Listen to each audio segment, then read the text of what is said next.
Hello everyone, welcome back to our channel जिसमें हम पढ़ते हैं जीआई सिस्टम की pathology. And today we are going to our topic of Barrett esophagus. So Barrett esophagus is basically a specialized intestinal metaplasia in the esophagus. तो हमने पिछले sections में पढ़ा था कि we have esophagus and esophagus के बाद कंटिन्यूएशन होती है स्टमक की। तो जो ईसोफिगस का म्यूकोसा है it is made up of stratified squamous epithelium and then we have the stomach के बाद हमारे पास आता है इंटेस्टाइन। जो इंटेस्टाइन का मेटाप्लेजिया होता है it is columnar epithelium. So what is the reason behind stratified squamous epithelium here and columnar epithelium here is that कि स्टमक में सिक्रेट हो रहा होता है continuously HCl. That HCl is a very toxic liquid and it has the ability to destroy the surrounding structures.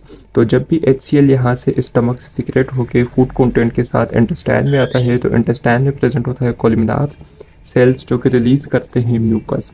Date mucus is basically basic in nature, मतलब कि उसकी जो pH है वो अल्कलाइन होती है और वो इस HCl के एसिड के साथ मिलके इसको न्यूट्रलाइज कर देता है. तो जो HCl का टॉक्सिक अफेक्ट है वो यहाँ पे इतना इंटेस्टाइन में इतना अफेक्टिव नहीं होता.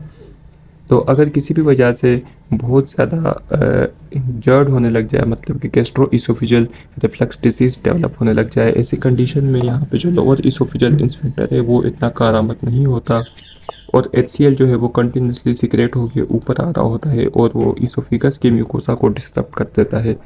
तो इस चीज़ को कंपनसेट करने के लिए इसोफिगस जो है अपनी एपिथेलियम को चेंज करके फ्रॉम स्ट्रेटिफाइड स्क्वामस एपिथेलियम उसको चेंज करके कोलिमिनार एपिथेलियम में बदल देता है ताकि वहाँ पे भी जब HCl आए तो वो उसको न्यूट्रलाइज कर सके.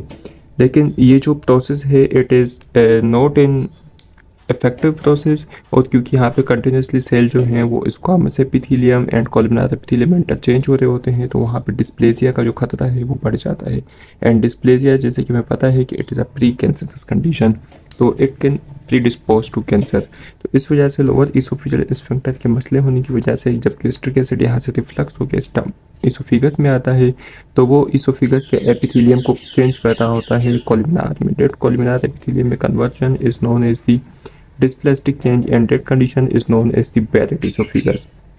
So Barrett esophagus is basically replacement of non-keratinized stratified squamous epithelium with the intestinal epithelium. The reason being intestinal epithelium can secrete mucus that can neutralize the HCl of the stomach.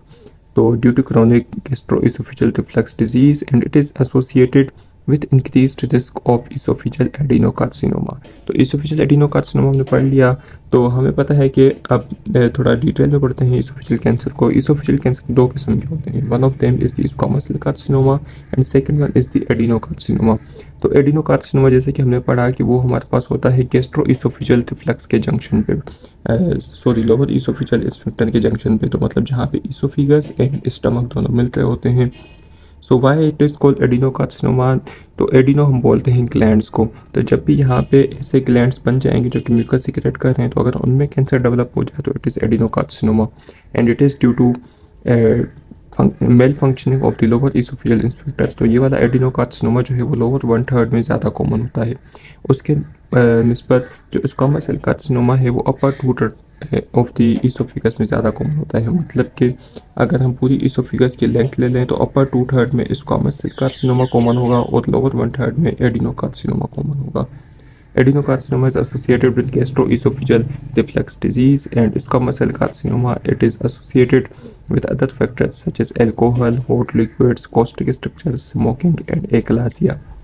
Squamous cell carcinoma is the most common type of cancer of the esophagus worldwide, जबकि adenocarcinoma is more common in the American population.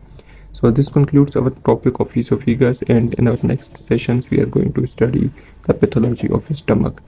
If you have any questions you can ask in the comment section, and please like and share our channel and also subscribe to our channel. Thank you.